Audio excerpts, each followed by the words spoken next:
hoje nosso bate-papo no AldeiaCast é com Davi Noronha. Vamos falar muito sobre sustentabilidade, tecnologia. Para vocês terem uma ideia, a Energy Source, ela trabalha com os maiores players no mundo, né, automotivo, Land Rover, Jaguar, Audi, entre outros. É um case de sucesso no mundo e o único sanjoanense a falar na ONU, né? Estamos aqui com Davi Noronha. Prazer em recebê-lo, Davi. Obrigado, Antônio, Wellington. É sempre um prazer estar conversando sobre inovação, a questão da inovação, como a gente estava falando agora há pouco, né? Que entra a sustentabilidade, é um tema da atualidade, necessário, da economia verde, da nova economia. Eu falo isso com muita paixão porque faz muito sentido para mim. Então, Davi, a sustentabilidade aqui vai ser um tema que vai permear toda a nossa conversa aqui, né? Mas antes disso, a gente queria conversar um pouco sobre como é que você começou, assim, né? Você é um empreendedor, assim, que, digamos, já tem experiência com criar várias empresas, né? É isso. Conta um pouquinho da sua história, desde que você estava em São Paulo. Você é de São João? Eu sou de São Paulo, nascido em São Paulo. Eu nasci na Vila Prudente, São Paulo. E cresci ali na Vila Ema, Zona Leste, né? Enfim, mas vim para São João com 25 anos, né? 24 para 25 anos, na verdade. Mas quando eu cheguei aqui, eu cheguei para montar a minha terceira empresa já. Então, o primeiro CNPJ foi aos 17 anos. A gente nunca esquece. Nunca esquece. A empresa chamava System Informática. Até preciso ver se essa empresa existe ainda. É capaz que exista. Mas eu costumo dizer que a vocação de empreender, ela já estava no meu DNA muito antes disso, inclusive. Uhum. Porque quando eu tinha por volta de 9, 10 anos, eu tinha... Era assim, era necessidade, tá? É curioso isso, né? E não era necessidade especificamente porque meu pai não tinha condições. Até eu cresci num lar muito simples, mas meu pai era eletricitário e o básico ele sempre proveu. Só que eu tinha vontade de ter o meu dinheiro. Então, com 10 anos, nessa época, 9, 10 anos, eu vendia coisas na rua. Então, eu vendi geladinho na rua, né? Aqui chama juju. Juju. Jujubo? Juju, chup-chup. Chup-chup, isso. Eu vendia isso na rua. Eu lembro até a primeira vez que eu fiz o meu primeiro lote. Aí eu lembro do primeiro cliente que comprou, por dó, criança, né? Naquela época, isso aí é um pouco tempo atrás, né? Um pouquinho tempo atrás. Não entrar em detalhes. Não vou entrar nos detalhes disso. Mas eu lembro do senhor que comprou o meu primeiro juju daqui. Eu falei assim, ô filho, você não esqueceu nada nesse negócio, não? Eu falei, eu acho que não, né? Ele falou, você pôs açúcar? Nossa, devia estar gostoso, então. Hoje eu chamo de MVP, né? Que a gente vem para inovação, meu MVP, meu cobaia ali foi o cliente. A experiência do cliente foi me dando assim, me mostrando que eu tinha que mudar o produto. Você fez teste de qualidade antes. O sabor ou não? Eu não lembro o sabor, de verdade, mas lembro que estava sem açúcar. Sem açúcar. Nossa. Então, assim, eu tive isso, né? E eu pedia pro meu pai, eu queria trabalhar, então, bem nessa época, tá? 10, 12 anos, eu trabalhei em supermercado, empacotando coisas. Eu tinha necessidade de estar ocupado, né? Aos 13 anos, eu fiz a primeira tentativa de montar um negócio. Quero que era uma bicicletaria. É curioso, né? A gente falou de bike, eu gosto de bike. Hoje, depois de tanto tempo, eu descobri uma paixão por bike. Mas naquela época era porque eu quebrava, eu comecei a consertar. E aí um primo meu me deu algumas dicas, ele tinha uma bicicletaria, falou, você compra as coisas aqui, enfim. Não deu certo, acho que não durou uns 6 meses esse meu primeiro negócio, que aos 13 anos, mas aos 17 eu entrei no mundo da informática, né? Eu já montei minha primeira empresa. Aos 15, curiosamente, eu sempre fui meio um pouco precoce, né? Aos 15 eu já estava fazendo curso na verdade, eu comecei aos 13 os cursos, tá? Os cursos com informática. Era Clipper, WordStar, acho que tem poucas pessoas que vão entender o que eu estou falando aqui, né? Umas linguagens mais antigas, né, de programação. Era a época do DOS, né? Era a época... Sim. Então, eu comecei nessa época, tá? E eu comecei, aos 15 anos, consertar computadores. Aos 17, então, eu dava aula numa escola e um aluno de 43 anos falou assim, eu estou abrindo uma assistência, você não quer ser meu sócio? Então, foi onde meu pai teve que me emancipar para que eu abrisse o meu primeiro CNPJ com esse meu sócio de 43. Lá em São Paulo. Em São Paulo. Eu morei até os 24 anos em São Paulo. Então, eu empreendi nessa empresa por 1 ano.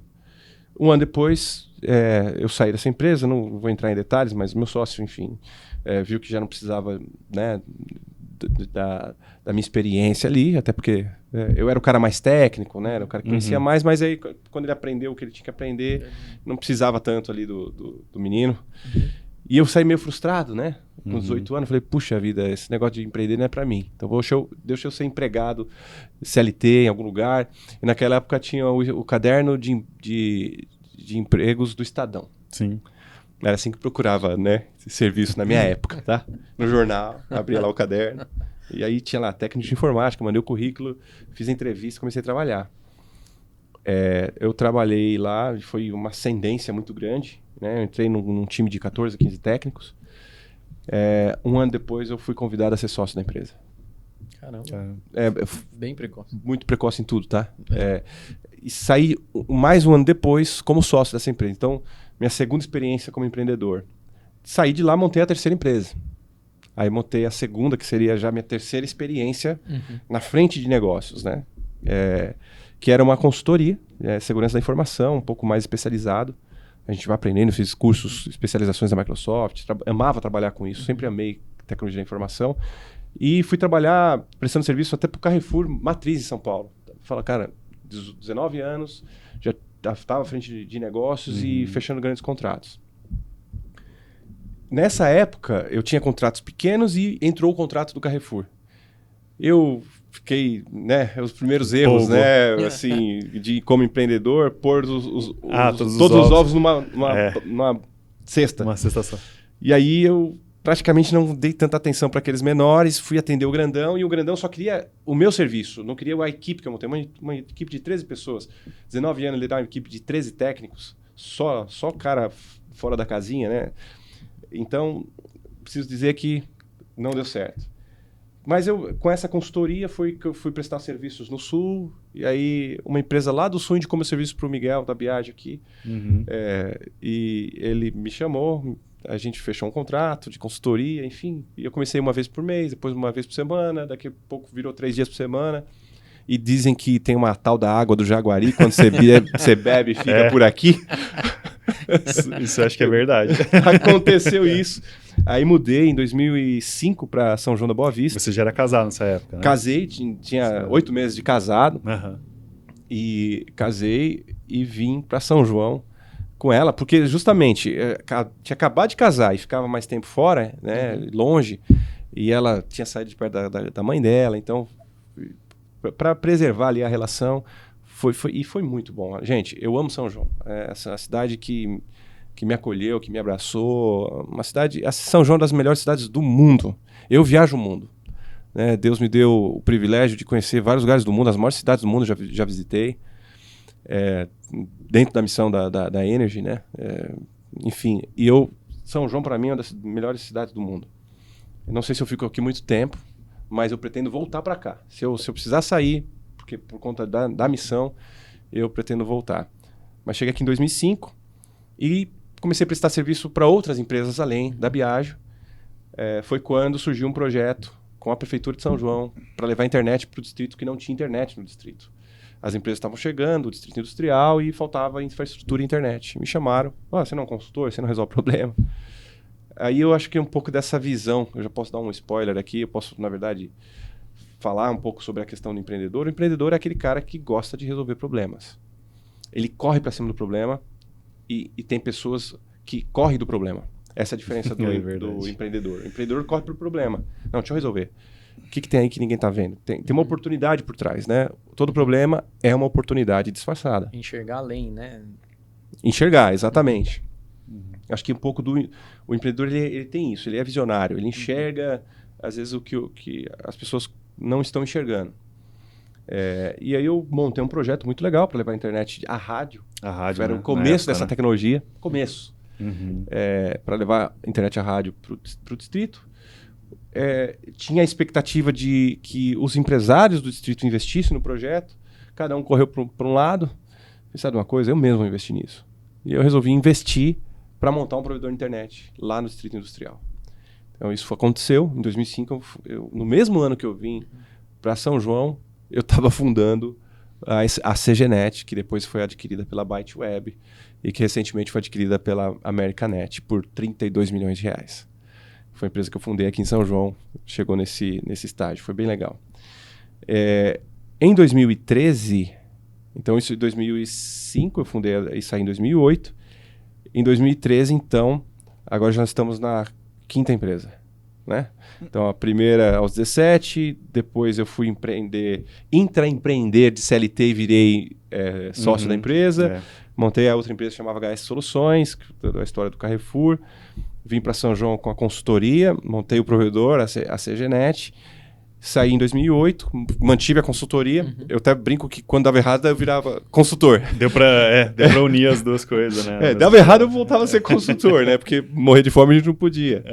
E eu passei muitos desafios, tá? Eu passei uma dificuldade muito, muito grande em 2008 aqui. Muito grande mesmo. Empreendedor sempre tem altos e baixos, né? E esse foi muito baixo. Né?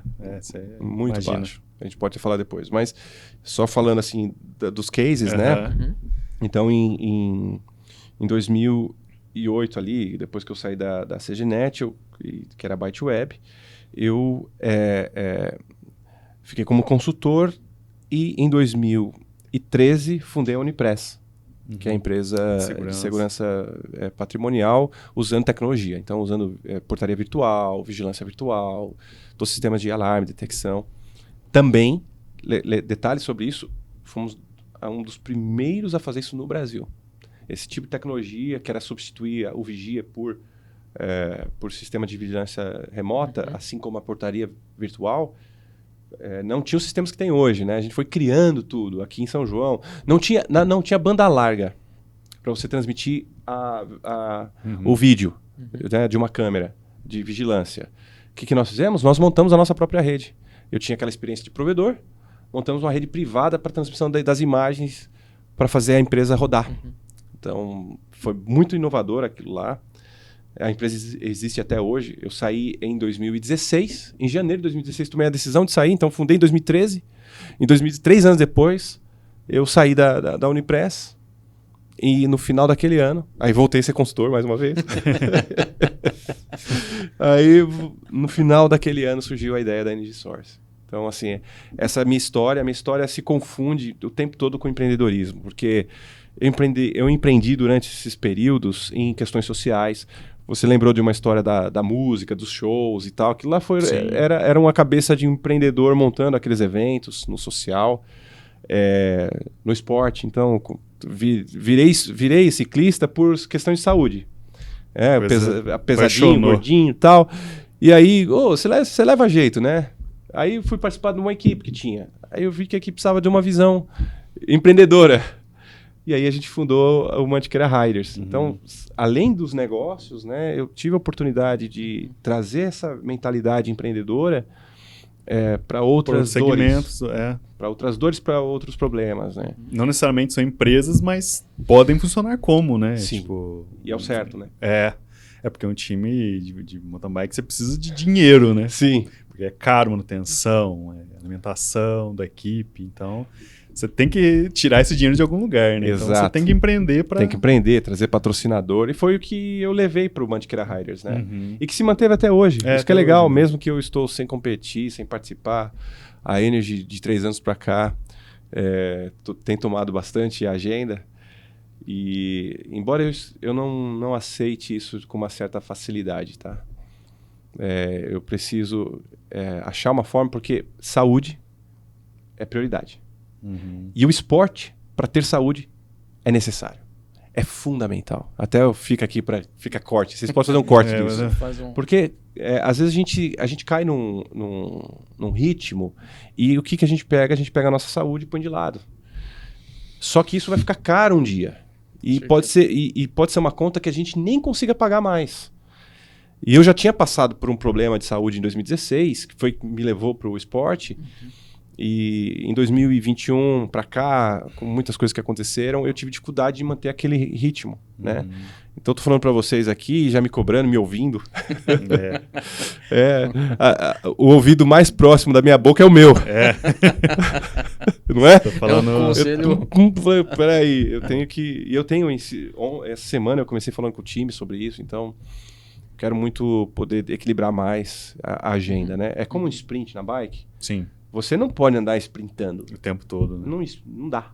Você dá o sprint, você usa aquela energia extra, mas depois você volta para uma passada que o seu ritmo cardíaco, que a sua força ali... Senão você cai duro. Né? Tipo, como a gente já caiu, né, Elton?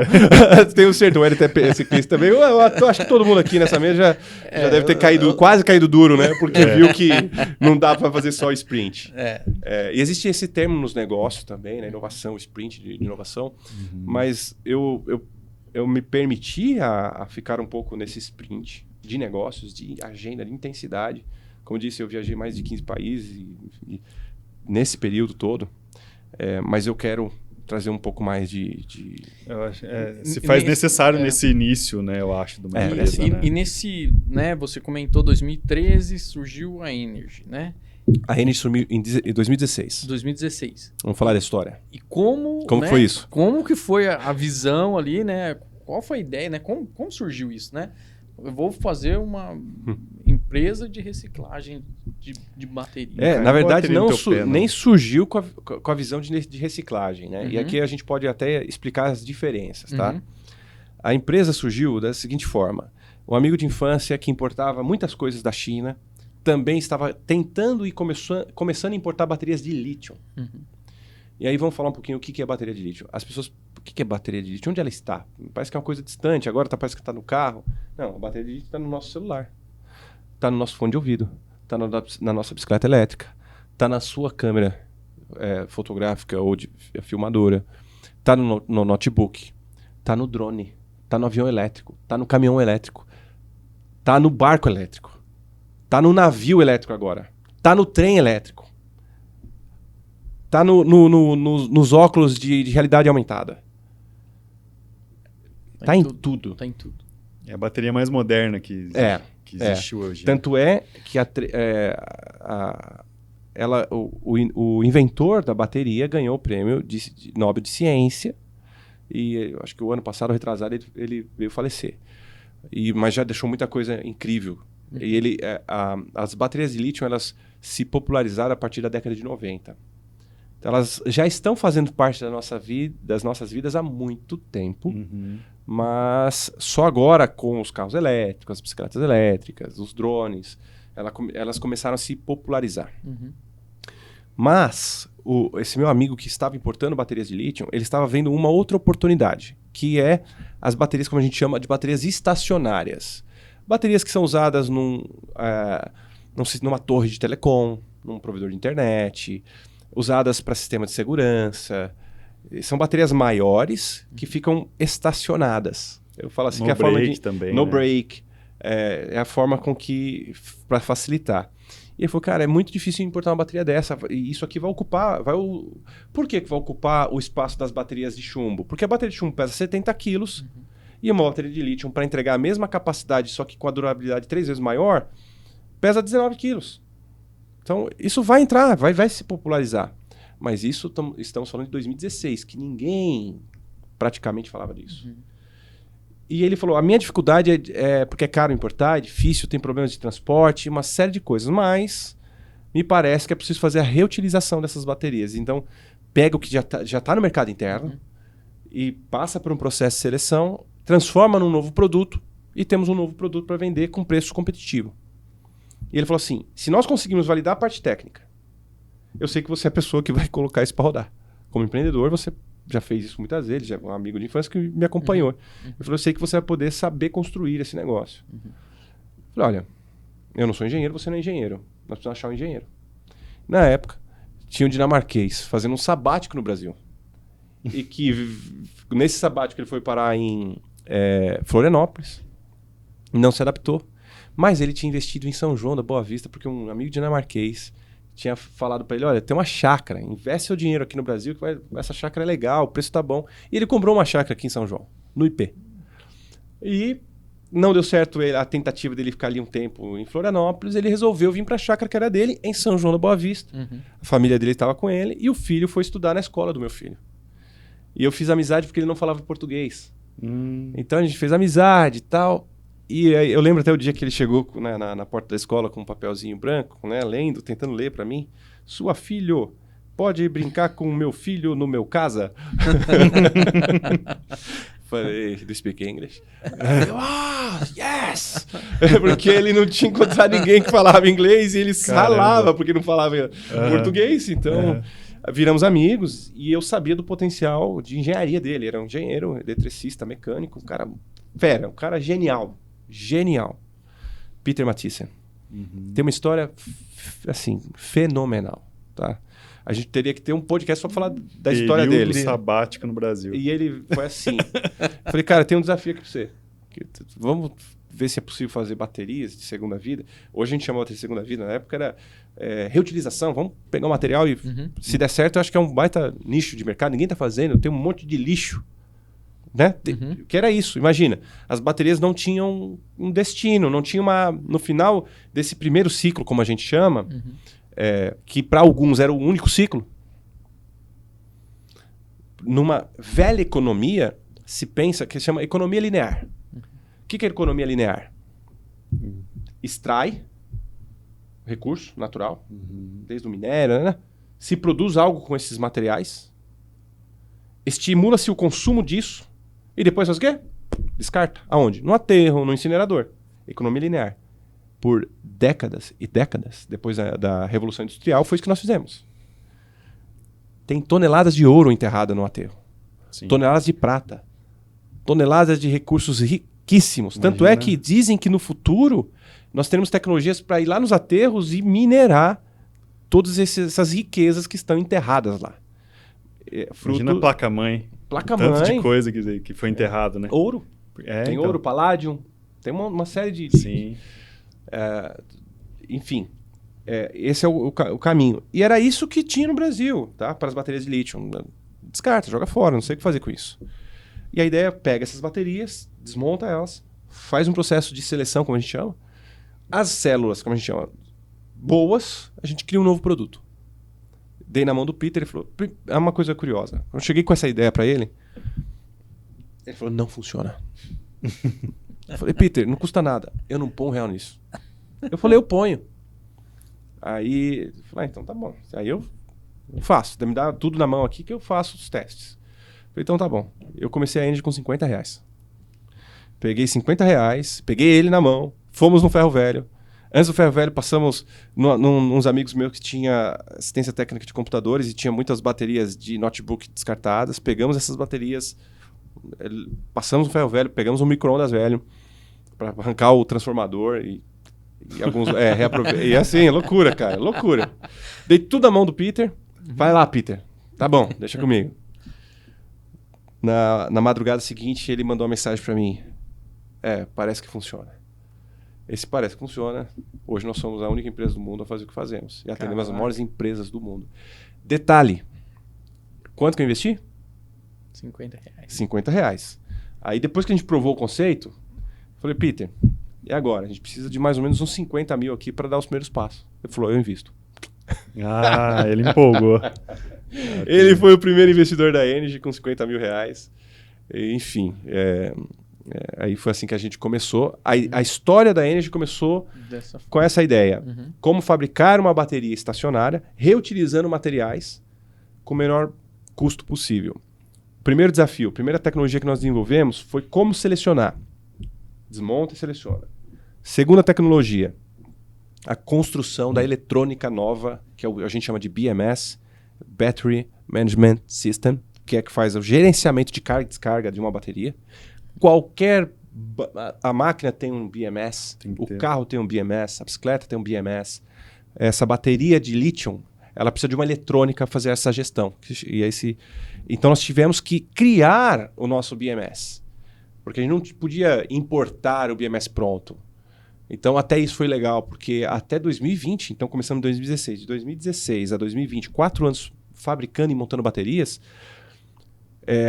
nós utilizamos muito estagiários do IFE, de eletrônica, que montavam o circuito eletrônico na fábrica mesmo, né? Então a gente começou na garagem do IP em 2016, agosto de 2016. Quando foi outubro de 2017, nós saímos da garagem do IP para o Jardim Itália, onde vocês gravaram aquele primeiro vídeo institucional. A Aldeia Criativa gravou o primeiro vídeo institucional da Energy, né? Em 2019. Isso mesmo, ou 18, agora estou na dúvida, se foi 18 ou 19. Não, né?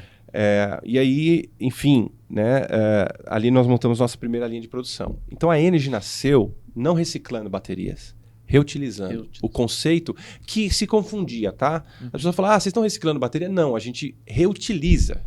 Desmonta, separa as células boas, cria um novo pack, cria uma nova eletrônica, põe numa nova caixa e vende no mercado. Nós vendemos baterias de norte a sul do Brasil. Em 2019, o maior distribuidor de produtos de energia solar do Brasil, a Aldo Solar, passou a representar a nossa marca. Foi um selo muito grande e muito importante para nós. O maior do Brasil, acreditando nos caipira de São João, foi isso, tá? E eu tenho muitas perguntas que eu respondo até hoje, mas por que São João? O que tem em São João, né? Tem a gente maravilhosa, né, cara? É isso. Mas ficava com... Porque, né, no Brasil... O pessoal fala, mas por que no Brasil? Por que em São João? Porque aconteceu aqui, né? Aconteceu no Jardim Itália. Mas o que... Então esse foi o primeiro R de um modelo de economia circular. Porque eu mostrei aqui para vocês a economia linear, que é extração, produção, consumo e descarte. O modelo a economia circular, o modelo linear, não tem isso. Ele começa... a gente fala que a economia circular ela é baseada nos R's da sustentabilidade. Primeiro, R de uma economia circular, que é o que tem mais de sofisticado e moderno hoje, todos os negócios estão buscando isso. Todos. É redesign. É o redesenho de um produto. É você fazer uma nova engenharia de um produto pensando já no modelo circular. Porque você não pode pensar num modelo que você vai só consumir e descartar. Não. Eu faço um produto que ele vai ter que durar mais, ele vai me permitir um reparo, ele vai me permitir um reuso, ele vai me permitir na reciclagem e vai me permitir voltar para a cadeia produtiva inicial e fechar o circuito. E aí, por isso que economia circular.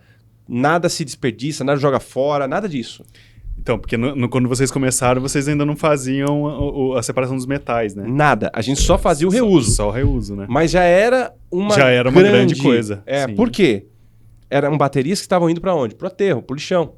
A gente começou a parar, interromper esse processo, né? E trazer as baterias e dar uma sobrevida. Dava uma sobrevida. Mas ainda tinha um problema. E a gente começou a sentir isso. Porque em 2018, já com um pouco mais de um ano de empresa, a gente olhou e falou, peraí, eu tenho que descartar o meu material que eu não reuso. Porque como era um processo de seleção, uma parte eu não reutilizava. Então, e tinha uma taxa de 60% de reutilização. Então, 60% eu conseguia. E os outros 40% ia acumulando. E a gente foi buscar quem fazia da forma correta o descarte. Tá bom, eu tenho aqui X quilos, X toneladas de bateria que eu não vou usar. Eu preciso achar quem vai fazer isso corretamente. Nós encontramos uma empresa séria que fazia isso, uma empresa belga, que quando a gente foi lá falar com eles e explicar a nossa história, os caras olharam para mim assim, empresa gigantesca, de bilhões de faturamento. A gente não vai conseguir te ajudar. É que eu tenho que tomar cuidado com o que eu falo, porque né, tem coisas que é muito da nossa história. Mas não deram moral. Em outras palavras, não, que esses caras aí daqui a pouco desaparecem. Eles estão muito loucos, eles estão muito fora da curva. Então, não vai dar certo. E ficou um pipinão pra gente. E aí o que me ocorreu, né? A gente começou a contratar alguns engenheiros e a primeira engenheira que a gente contratou era aluna da Unesp, já estava fazendo mestrado, e ela falou, olha, vamos fazer uma parceria. A gente já tinha feito a parceria com o IFE, com uma parceria de iniciação científica. E aí, iniciação científica não, pesquisa científica, inovação tecnológica. Era o primeiro contrato para essa frente. E a Unesp estava começando alguns cursos aqui e tal, e o pessoal falou, olha, vamos lá, é que eles também podem ajudar em outra frente. E eu tinha ido para os Estados Unidos e tinha visto que tinha um problema que precisava ser resolvido de uma forma muito mais ampla. Como que eu ia reciclar? Alguém tinha que reciclar, ninguém estava reciclando, só tinha uma empresa só no Brasil? Como assim? Uma empresa só. E aí, participando dos programas americanos e conversando com o pessoal aqui da Unesp, a gente falou, não, precisamos criar uma rota. Essa rota de pesquisa, ela vai ter que respeitar 3 pilares. É viabilidade econômica, a sustentabilidade, né? Então tem que ter o menor impacto ambiental e tem que ter escala. Então foram os 3 pilares daquela pesquisa científica, junto com os pesquisadores aqui da Unesp, e contratamos também uma estagiária que foi indicada pela Unesp para fazer parte do time da Energy, dentro dessa linha de pesquisa. Então tinha uns pós-doc ali, o nosso time, a gente bebendo a fonte lá nos Estados Unidos, falando, não, vamos criar a nossa tecnologia, que prosperou. Então começamos essa discussão em 2018, entramos em 2019 forte na pesquisa, em 2020 patenteamos isso. Achamos uma rota e patenteamos. Agora uma coisa é certa, né? Isso aqui serve para quem está nos ouvindo. A academia brasileira, ela está acostumada a fazer pesquisa tradicional, não a pesquisa aplicada na indústria. Então, geralmente, tá ali, o pesquisador ele está mais preocupado com a publicação do artigo. A patente, então, é o melhor dos mundos. Só que daquele ponto da patente, do projeto em laboratório, da validação da ideia, à escala, tem um salto muito grande que muitas vezes a academia brasileira ela tem dificuldade de fazer. Números, tá? Da própria FAPESP. Nós temos hoje no Brasil em torno de 13% a 14% de pesquisa aplicada. Muito pouco. Coreia do Sul, mais de 70%. Estados Unidos, 50 e pouco. Então, olha o tanto que nós precisamos aprender a fazer o uso da nossa capacidade intelectual aplicada a dores mais reais. Porque às vezes, o que eu vejo assim, é que você tem ali uma pesquisa, só que assim, ela vai ser só publicada e ela pode, por exemplo, ser favorável ou não favorável. Entendeu? Tipo assim, aí acabou... Não tem tanta preocupação em ter o resultado. se é favorável ou não. Porque o que vale é fazer a pesquisa e publicar. Sim, para a pessoa. É o mais importante. Agora, assim, você vê o bem, assim, que pode ser com pesquisas reais, né? Testado na prática mesmo, né? Isso, prática, aplicado. Pesquisa aplicada. Mas o fato é que foi extremamente saudável, produtiva, essa conversa com o IFE, depois com a Unesp. E aí, em 2021, por vários motivos, nós precisamos... Foi um momento muito difícil e disruptivo para a gente, né? O que aconteceu em 2020? Então, imagina, a gente saiu da garagem em 2016, 2017 começou a produzir baterias, 18, 19, o maior distribuidor começou a distribuir, aí o volume de baterias aumentou absurdamente, nós tivemos que sair do Jardim Itália, que não cabia mais nada ali. Fomos para o distrito industrial, aumentamos nossos custos, aumentamos nossa folha, tinha mais de 30 pessoas trabalhando com a gente na época. E o meu fornecedor de matéria-prima quebra na pandemia. Nossa. 2020. Pandemia, fornecedor quebrando. Porque quem era o fornecedor? Era a Grow, aquela empresa de patinetes elétricos que tinha só no Brasil 40 mil patinetes. Ah, é verdade, né? Que tinha nas cidades, né? Sim. Eles eram uma operação de rua. Pandemia, lockdown, tirou os caras da rua. E no momento difícil, já estavam enfrentando um momento difícil. E eles falaram, David, não vamos ter esse volume de baterias, porque tinha um volume grande. Quando a gente fechou com o Aldo Solar, que é o distribuidor, e a Grow, a gente amarrou as duas pontas. A gente achou quem fornecesse o material em grande quantidade e quem distribuísse. Então era um cenário perfeito. Sim. Mas aí meu amigo em julho quebra. Agosto ele falou, vai tirando aqui até onde dá. Dia 20 de novembro de 2020 nós emitimos a última nota. Última entrega. E aí, assim, dificuldade, né? Porque a gente não estava capitalizado, a gente era uma empresa da economia tradicional, não da nova economia. Isso aqui é legal, se vocês quiserem perguntar, eu falo sobre isso. Nova economia, economia tradicional. A gente era uma empresa da velha economia. Eu era empreendedor da velha economia. Eu não entendia o jogo do equity. Não entendia a nova economia, a inovação. Nos dá um gancho rápido. O que é velha, nova economia? O que... A velha economia, essa economia tradicional que pelas décadas passadas aí, se fazia negócio. Então você começa um negócio pequeno, ele tem que ter a lucratividade, aí você pode decidir reinvestir essa lucratividade para o seu negócio crescer. Daqui 5 anos, a empresa vai... Dizem que se ela não morre antes dos 5, né? Aí você tem chance de continuar. Aí você passa ali do 5º ano, você vai crescendo de forma mais orgânica, de forma mais... de consequência do negócio, positiva ou negativa. Algumas não vão, outras vão. Sim. A economia, a nova economia que nasce, principalmente no Vale do Silício, não é que nasce no Vale do Silício, mas o Vale do Silício foi aonde organizou, padronizou as startups, empresas de tecnologia, empresas disruptivas, empresas com grande potencial de crescimento, que ao invés de fazer esse caminho da velha economia que eu acabei de apresentar para vocês, é tudo muito diferente. Tem empresas que recebem capital para investir no projeto no papel. Tem investidor qualificado que olha, isso não é tão comum, mas quando se trata das startups, eu já ouvi várias histórias de empresas que no PowerPoint vale alguns milhões. Não tem prédio. Empresas da velha economia precisam de um escritório, precisa de carro, precisa, você está entendendo? Sim. De imóveis, de computadores. Empresas da nova economia não precisa nada disso. Né? Ela cresce de outra forma. Dentro desse novo modelo que a gente chama da nova economia, nasce com as startups, com empresas de tecnologia e tecnologias disruptivas. Então, em 2020, nós estávamos fazendo mais ou menos esse caminho da velha economia. Tá? Embora aconteceu uma coisa muito curiosa em 2019 comigo, que nós abrimos um escritório em Miami, que era para movimentar baterias e fazer um projeto Brasil e Estados Unidos. E eu abri esse escritório dentro da PEX, porque a PEX é esse braço, né, de internacionalização das indústrias brasileiras, das empresas brasileiras. E lá em Miami tinha um escritório da PEX que tinha uma estrutura que a gente podia compartilhar, baixo custo e ajudar. É uma incubadora. Quando a gente estava abrindo, o pessoal fez uma entrevista para... O que vocês fazem? A gente faz reuso de bateria de lítio. Reuso de bateria de lítio? Vocês têm noção do que vocês estão fazendo? Talvez sim, né? Legal, não estamos deixando ir pro lixo, estamos transformando em novos produtos e tal. Os caras falaram, isso aí é incrível, vocês estão resolvendo um problema enorme. Um dos nossos problemas da atualidade.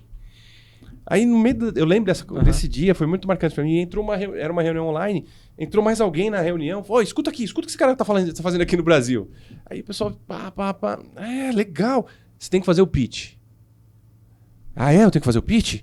Porque daqui 15 dias vai ter um evento aí na Fiesp em São Paulo, você precisa fazer o pitch. Eu olhei e vi os caras falando do pitch. Falei, eu faço? Tá bom, faço o pitch. Terminou. O que é pitch, Google? Justamente o que eu tô pensando aqui. O que é pitch, Google? O que é pitch, cara? Os caras falaram com uma tanta naturalidade o que é pitch. Aí o Google falou pra mim, né, que era a forma de você apresentar o seu negócio, a sua startup para o investidor. Como você vende, o seu pitch de vendas, a sua defesa, né, do seu negócio para o investidor, para que ele invista no seu negócio. Mas eu não tinha a menor noção. Isso é estruturado. Tem o pitch elevator, que é bem curtinho, menos de 1 minuto. Pitch deck, que aí é um pitch maior, até 5 minutos. Que você põe lá, qual é a dor que você resolve? Né? Como você resolve essa dor? Como você ganha dinheiro? Então, na verdade, tem vários passos para você montar o seu pitch deck, falar com o investidor. Eu sei que eu tive que aprender a fazer um pitch. Aí, no meio do processo, tem um tal de valuation. O pessoal fala assim, você tem que fazer o valuation da sua empresa. O que é valuation? Valuation é o valor da minha empresa. Essa aqui é legal que eu vou te contar. Eu acho que eu falei pouco isso. Então, você faz um corte que é legal isso aqui. O meu amigo falou, tem que fazer um valuation. Eu falei, quanto que vale a minha empresa? Não faço a menor ideia, né? O valuation é quanto vale a empresa. Aí eu falei, não vou fazer isso porque eu não sei, mas vou chamar quem sabe, né? O pessoal que sabe. Eu falei com um amigo meu aqui do Sebrae e um outro amigo que era um cara mais assim, mais antenado e tal. Eu falei, cara, eu preciso da sua ajuda para fazer o tal do valuation. Os dois que conheciam as metodologias, que hoje é de em torno de 6 métodos para você fazer o valuation de uma empresa, falaram, olha, sua empresa pode valer 30 milhões. Aí eu cheguei pro Peter, meu sócio, que era o cara do Contra. 50 mil. É o cara do Contra, né? Falei, Peter, tô montando o tal de pitch, aprendi o que é pitch, é isso, assim, assado. Só que como eu vou fazer um pitch pro investidor, eu tenho que falar quanto a empresa vale e quanto que eu quero de dinheiro para que eu faça o negócio acontecer. Ah, é? É. E eu fiz o valuation. Ah, é? Quanto que vale a empresa? Eu falei, então, o fulano lá falou 30 milhões. Ah, você tá tirando hora comigo. Tá maluco? David, você tá maluco, cara? Você tá maluco? Você acredita nisso? Eu falei, Peter, olha, os caras são bons, pô. Acho que sim. Ele falou, vem aqui. Pegou eu pelo braço assim, olhou pra frente, olhou pro barracão, falou, o que você tá vendo? Eu falei, tô uma bancada, uns ferros de solda, um monte de plaquinha eletrônica. Que mais?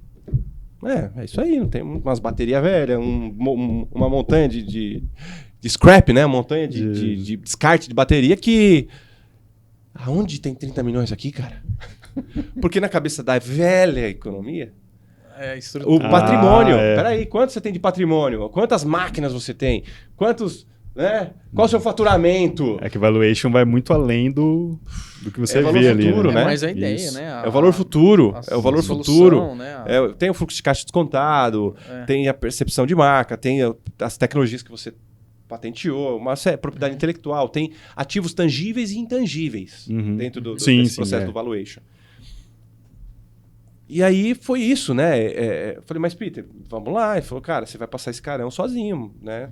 Eu falei, não, vamos comigo. Não, tá bom, eu vou com você. Então, fui eu, Peter e a Bruna, né? Que hoje é minha sócia. E a gente foi lá pra Fiesp fazer o pitch, falar do valuation. E meu primeiro pitch para investidor. Para quem foi? Para a IDP Ventures. A IDP, Energias de Portugal. Sim. Uma das maiores empresas utilities do mundo, né? Que trabalha em energia. E que, isso foi em 2019. Em 2020, eles colocaram a gente num programa global de inovação. 820 startups, 74 países. A Energy foi finalista entre as 9 startups mais inovadoras do mundo. Legal. Só que nesse processo foi um processo de aceleração. Então a gente aprendeu muita coisa. E aí eu comecei a entender a nova economia. Eu fui fazer curso, eu fui me capacitar, eu fui estudar a nova economia. E aí eu tive o prazer em 2020 conhecer o João Kepler, né? O maior investidor de startups do Brasil, um dos maiores do mundo. E, enfim, foi meu mentor. Em 2021 fiz uma jornada do investidor anjo, acho que 2021 ou 2022. No final de tudo, ele se tornou um grande mentor, um grande amigo, e hoje também é meu sócio. Então foi uma construção de anos. Eu digo que o elemento mais importante, eu falo isso sempre na empresa, o elemento mais importante de um negócio e de qualquer tecnologia disruptiva são as pessoas. São as pessoas que criam a solução para o problema e são as pessoas que vão fazer o uso dessa tecnologia. Então, se você não souber lidar com pessoas, não souber valorizar as pessoas, você pode criar a melhor tecnologia do mundo. Né? Então, eu trouxe isso como cultura para dentro da Energy Source. Isso tem sido um grande diferencial. Né? O time, as pessoas que a gente foi construindo ao longo... Então, desde investidores que viraram amigos, mentores, funcionários, colaboradores, amigos, porque para mim tem que ser meu amigo. Eu tenho até eu fui criticado, mas o João Kepler, ele tem uma frase que fala assim: amigos, negócios fazem parte. A velha economia fala amigos, negócios à parte. Na nova economia é diferente. Você pode se permitir e tem que saber separar as coisas. Tem hora que tem que trabalhar, tem hora que dá resultado, tem hora que tem discussão, tem intensidade, tem porrada. Mas é pelo negócio, é pelo crescimento, é pelo ajuste, né? Mas eu trouxe isso para dentro da Energy. A Energy, eu tenho pessoas lá incríveis, são meus amigos. Meu sócio, minha sócia, minha amiga. Os líderes diretos, os executivos ali são meus amigos. São pessoas que a gente criou uma amizade, criou confiança e estamos escrevendo uma história por conta disso. A beleza da Energy Source são as pessoas que estão fazendo ela acontecer. O número 1 da empresa está lá. O primeiro funcionário, o único camarada que trabalhou na garagem, o João Lucas. Estagiário do IF, que chegou, trabalhou 3 ou 4 meses na garagem lá com a gente, abrindo baterias e fazendo tudo lá. Está com a Energy até hoje. Né? A Energy, esse ano, ela faz 7 anos de CNPJ e 8 de história. Ah, sim. Começou antes, né? Porque o CNPJ veio depois. Então, esse ano nós faremos 7 anos, mais 8 anos de história. Desde que começou ali na garagem e tudo mais. A primeira engenheira, a Bruna, virou minha sócia. Né? Tive o prazer de fazer o casamento dela. Então, assim, eu falo mais uma vez da amizade. É uma pessoa espetacular. Uma pessoa incrível, né? Além da inteligência, que eu valorizo demais, mas antes da inteligência, eu valorizo o caráter. Né? Existe uma frase no mundo da inovação importante, no mundo dos negócios: contrate caráter e treine habilidade. O soft skill é muito mais difícil de encontrar do que o hard skill. Hard skill, vai para um curso, você vai ter o hard skill. O soft skill, ou ele é formado no seu caráter, ele é formado na sua casa, ou é forjado na vida e você aprende e se dobra, porque a gente é uma metamorfose, né? Sim. A gente está ali o tempo todo podendo aprender, crescer, evoluir, amadurecer, inteligência emocional. Então, assim, falando aqui da Bruna e o restante do time, mas ela foi uma pessoa que foi fundamental nesse processo, porque em 2020, quando a gente passou por aquele sufoco, a última nota nós emitimos dia 20 e não tínhamos outra opção a não ser pegar aquela patente que tinha uma ideia e transformar aquilo em negócio e fazer dinheiro daquilo. Foi nesse momento que o Peter precisou ir embora. O momento mais tenso da história da Energy, fazendo recall de baterias, sem capital. Ele falou: David, eu preciso voltar, minha família já voltou, a família não se adaptou no Brasil. Sim. E ele estava com dificuldade. Ele falou: David, foi até legal essa história, porque ele chegou para mim e falou assim: David, a empresa está quebrada. Quebrada mesmo? E estava. Você imagina, se eu não tenho mais fornecedor e eu não tenho mais como produzir, acabou. Como é que você vai entregar? Acabou. Né, não tinha que fazer. E era o que a gente fez 4 anos. Só fazia isso. Fabricava baterias, vendia baterias. E agora eu não tenho mais material, não tenho matéria-prima para a produção da bateria. Ele falou assim: cara, vamos pôr a empresa no meu nome, tudo. Eu vou para a Dinamarca e você fica sem dívida, cara. Eu falei: Peter, cara, muito obrigado pela sua iniciativa, mas no Brasil as coisas não funcionam assim. Posso até fazer, mas vou responder de qualquer jeito. Então, dando certo ou dando errado, eu preciso lutar pela Energy. E foi onde eu chamei a Bruna. Falei: Bruna, o Peter tá indo embora. Imagina, é o mentor dela. Era o mentor dela. Era o cara sênior, Peter, 50 e poucos anos. A Bruna ali tinha seus 24 anos, eu acho, 23 anos, 24 anos. Tinha acabado de se formar.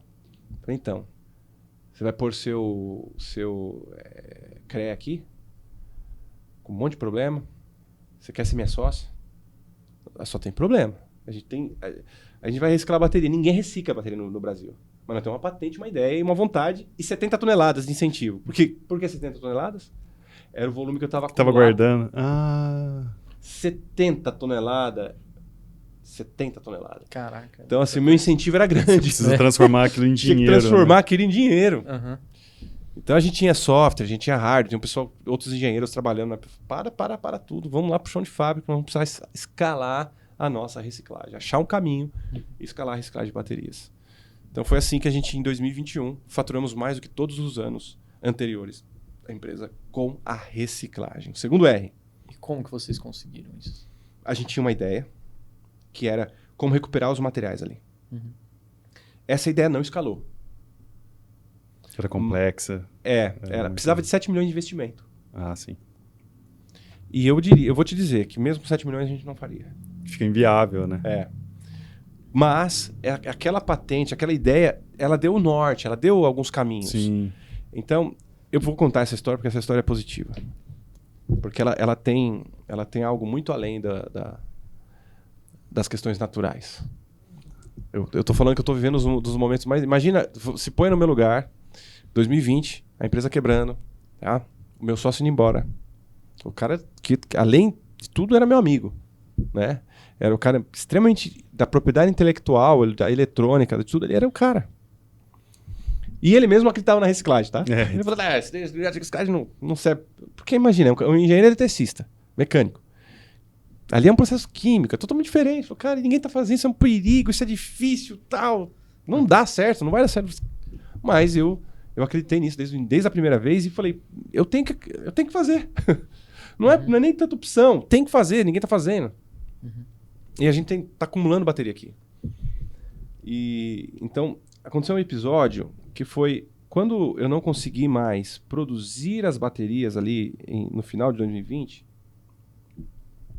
eu viajei para Maringá, onde ficava essa sede dessa empresa, para falar com esse meu cliente. Falei, cara, eu preciso que você me adiante um dinheiro. Porque eu não consigo nem mandar os funcionários embora. Estou com uma dificuldade enorme lá. Nós estamos fazendo um projeto junto e esse material vai chegar em março da China. Quando chegar, a empresa não vai existir mais. Eu preciso da sua ajuda. E pedi outras ajudas para ele ali. E ele falou, David, eu não posso te ajudar agora. Ele me ajudou com outras coisas, foi super simpático a minha dor, mas ele realmente não pôde ajudar. Aquilo foi um dos melhores nãos da minha vida. Doeu pra caramba, porque eu tive que viajar 12 horas para ir, mais 12 horas para voltar. Porque no avião não podia pegar a pandemia. Só que foram 12 horas pensando, falei, e agora? Acabou tudo. Ferrou. O sonho foi embora. Aquele monte de gente lá vai perder o emprego. Mas eu pensando, lembrei da patente, lembrei das coisas, e vim no caminho. Cheguei diante do time em dezembro. Falei, pessoal, olha, não temos como fabricar mais bateria, tá assim assado, mas, tá olhando aqui? Tinha lá 70 toneladas. Falei, aqui tem lítio, aqui tem cobalto, aqui tem material que vale. Nós vamos transformar isso. Aqui tem uma ideia, a gente já tem pesquisa, né? Tinha a Carol, que fez o TCC, virou patente, né? O TCC. Tem a Carol, tem alguns pesquisadores da Unesco que podem nos ajudar, e nós vamos precisar achar um caminho aqui de fazer isso funcionar. Aí vai todo mundo para a bancada, como escala, como cria uma máquina, mas imagina, a gente não tinha nada, não tinha dinheiro, tá? Então, Só tinha uma ideia, um papel, e uma ideia que alguém muito inteligente falou pra gente assim, olha, vai custar 7 milhões para vocês fazerem funcionar. Gente com muita propriedade, inclusive, fez todo um business plan, né? Um plano de negócios para fazer aquilo funcionar. 7 milhões. Não tenho 7 milhões, não tenho 100 mil para pagar a folha. E aconteceu um fato. A gente começou a tentar rotas ali de reciclagem, um processo mais artesanal, buscando e tal. Fizemos 60 quilos e eu vendi 60 quilos para uma empresa que nós tínhamos mandado uma pequena amostra de 1 quilo do material, que a gente chama de black mass, que é o que tem... tira de dentro da bateria esse material, tá? A gente separa o plástico, cobre e alumínio, sobra o que a gente chama de black mass, que tem um valor, porque é uma mistura de óxido. Ah, sim. E aí isso tem um valor. Então, eu mandei 1 quilo de amostra, o cara gostou e falou, me manda uma amostra maior. Trabalhamos lá o mês inteiro para fazer 60 quilos. Que 60 quilos vendendo não pagava o café que a gente tomava, mas para a empresa que comprou o material, foi importante. Entra janeiro, e a gente tentando escalar. Falando, não, precisamos produzir toneladas aqui, não é quilos, são toneladas. Chega dia 5 de janeiro, o que tem dia 5? Todo empresário sabe que chega... Dia 5 e dia 20 para o empresário é os dias mais complicados, né, pessoal? Pagar a folha. Paga a folha. E aí, como eu pago folha se eu não estou faturando, Eriton? Hein, Antônio? Faz empréstimo. Tentei. Você tentou... mas não consegui. Paguei o que tinha, que eu tinha um dinheirinho lá, pagamos. Metade da folha. Primeira vez que eu não tinha dinheiro para pagar a folha. Paga integral. Dia 5. Aí dia 5 era uma terça-feira. Aí passa quarta, quinta e sexta, dia 8. Dia 8 é uma sexta-feira e eu tô tentando adiantar dinheiro no banco, tentando fazer... preciso pagar o pessoal tá lá ralando, tentando fazer escalar a bateria. Gente com o processo na mão, assim... Vai chegando próximo às 3 horas da tarde, porque era onde aqui fecha os bancos às 3. E aí eu chego pro financeiro, o financeiro chegou e falou, cara, não consegui nada. Eu falei, você tem? Eu falei, não tenho. Peter, não. O Peter tava indo embora já, né? Não queria mais nem... Aí eu vou pro banheiro, cara. Não teve outra opção. Fui pro banheiro do escritório. Ajoelhei. E falei assim, Deus, se o senhor não aparecer agora, ferrou. Eu fiz de tudo que eu podia. Mas eu não posso fazer mais nada. Mas eu sei que o senhor pode, né? E se o senhor quiser fazer, vai ser a melhor hora de aparecer. Caso contrário, não tem problema. Tá tudo certo. Saí, né? Saí do banheiro. Quando eu tô entrando no escritório assim, o telefone toca, era minha filha. Falando, papai, vem na piscina. Tava lá na prata com minha esposa. E falou, vem pra piscina. Eu falei, filha, papai tá aqui, trabalha. Não vou. Falei, tá bom, desliguei o telefone. No que eu desliguei o telefone, ficou um negócio na minha cabeça assim, eu já fiz tudo que eu podia. Eu não tenho mais o que fazer, eu vou pra piscina. Certo? Fui pra piscina. Uma correria pra sair de lá, ir pra casa, pegar roupa. Cheguei lá, fechava 5 horas a piscina. Tava fechado. Eu cheguei 10 minutos antes de fechar. Eu consegui brincar com mas a surpresa da minha filha quando me viu chegando e tal, foi impressionante. Essa cena eu nunca vou esquecer. E eu entrei na piscina com ela, brincamos. Saí da piscina. Aí vem a primeira mensagem, o Felipe, que era o financeiro, falou, David, já avisei todo mundo que não vai conseguir receber mesmo. O pessoal, principalmente a liderança ali, o pessoal mais de gerente pra cima, ficaram sem receber. O pessoal, tudo bem, o pessoal aceitou, espera pra semana que vem. Tudo bem. Aí tá bom. Na hora que eu tô partindo no carro, toca mais uma mensagem do WhatsApp. Era o cliente que tinha comprado 60 quilos. Já tinha pego a amostra de 1 quilo, 60 quilos. E aí, ele escreveu assim pra mim. Falou, David, numa das nossas conversas, você falou que seriam algumas toneladas que você vai produzir desse material. Então, eu estou comprando toda a sua produção de janeiro e fevereiro e eu já fiz a transferência e o dinheiro está na sua conta.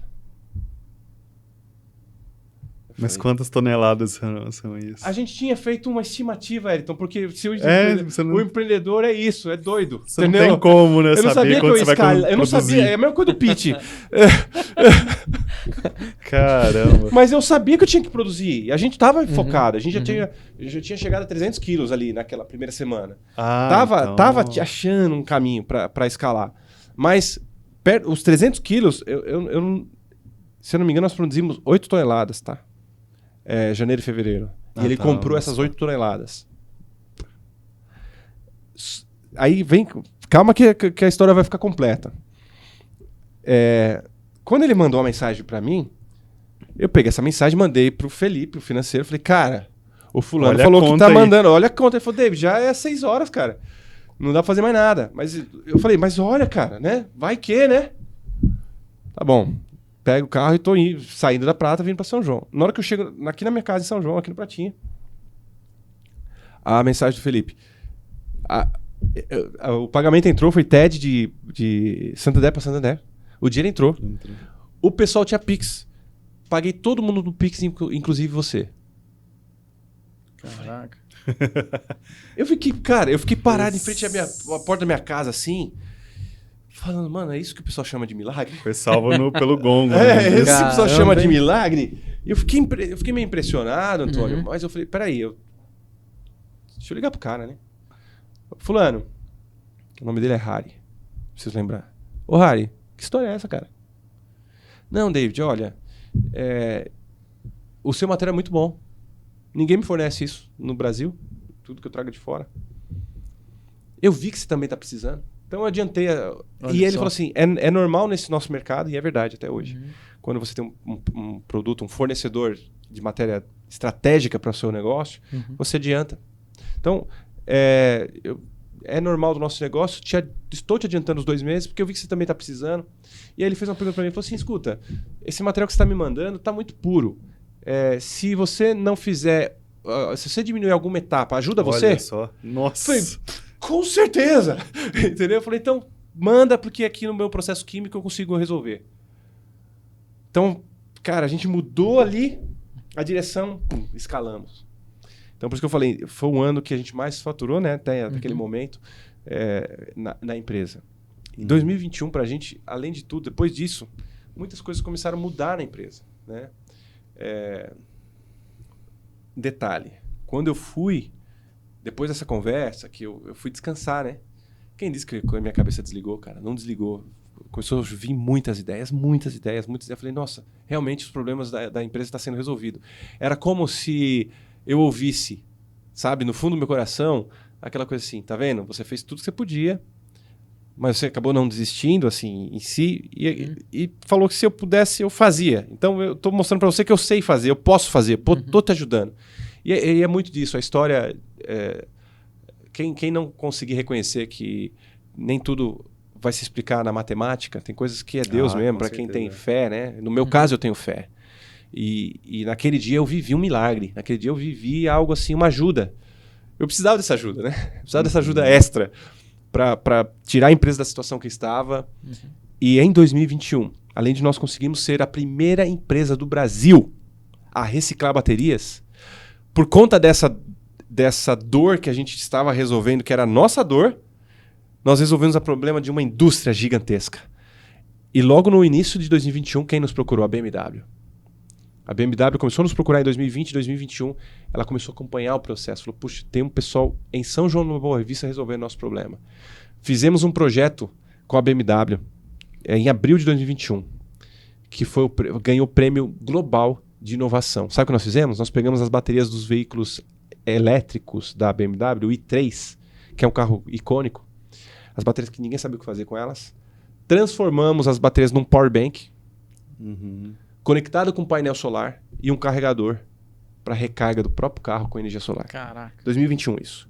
Esse case, essa estação de recarga solar off-grid ganhou o prêmio de inovação na Alemanha com a BMW. Então, em 2021, nós nos tornamos recicladores de baterias e também começamos a desenvolver sistemas de recargas, sistemas estacionários. A gente saiu da bateria para uma solução mais ampla.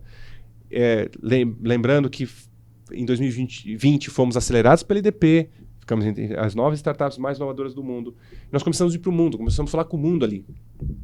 E aí, em 2022, o início de 2022, a Renault chegou para a gente e falou assim, vocês legal, vocês estão reciclando, também a gente já tinha sido homologado pela BMW, já tinha sido homologado pela Toyota, e a Renault procurou as mesmas soluções. Ela falou assim, não dá pra gente construir uma estação? Fizemos. Só que quando a gente foi fazer a estação deles, eles mandaram uma bateria fechada pra gente, que estava condenada. Uma bateria de 400 quilos de um carro elétrico, que não tinha o que fazer no Brasil. E a gente recebeu essa bateria para fazer o quê? Criar um novo produto, que seria a bateria estacionária. Mas na hora que a gente abriu a bateria nova, ele falou para ele, escuta, essa bateria aqui tem um problema, uma chave comutador, isso aqui custa 400, 500 reais, resolve o problema. Eles olharam pra gente, é? Nossa. Então vocês vão reparar nossas baterias. Aí vocês começaram Aí a entrar... entrou o terceiro R, que era o R do reparo. Então, no Brasil, quem faz a garantia das baterias da Renault somos nós. Em qualquer lugar do Brasil, se der problema no carro elétrico da Renault, vai para a concessionária mais próxima, é deslocada a bateria vem para São João, é feito o diagnóstico, reparo. Isso foi em 2022, nós inauguramos o centro de reparo em 2022, em agosto. Em agosto, então, foi o primeiro centro de reparos da Renault, fora da Renault no mundo. Eram 26 no mundo inteiro, na Europa, Ásia, enfim. E todos os outros dentro ou das redes das concessionárias ou na própria montadora. No Brasil, por conta do ecossistema que a EnergySource criou, que já faz o reparo, o reuso e a reciclagem, colocou junto ali.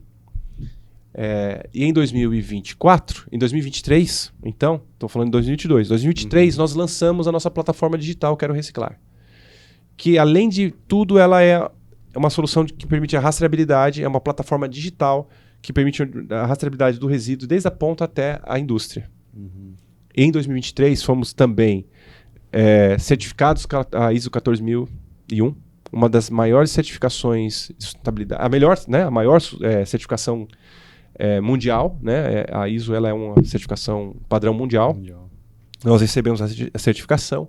Em agosto de 2023, inauguramos a nossa planta química.